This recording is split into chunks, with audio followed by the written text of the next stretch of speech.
Are you a creative looking to start your own business or side hustle? Want to quit your day job and break out on your own, but not quite sure where to start? Well, neither did we when faced with the same decision about 15 years ago. But after working together to build a thriving business, we've learned what it takes to find success as creative freelancers.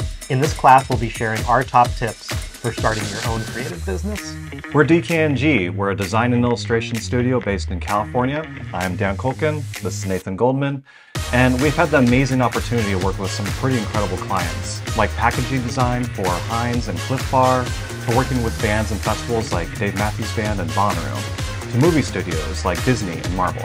Over the course of our career, we've learned new ways of nurturing our business, providing security for ourselves through multiple streams of income, and keeping ourselves organized and accountable as just a two-person team wearing lots of different hats. In this class, we'll cover the 9 most helpful tips we've learned to help kick off our own creative career, including becoming a specialist, refining our portfolio to attract the work that we want, using our process as a marketing tool, making our own products, landing new clients, keeping existing ones, and so much more.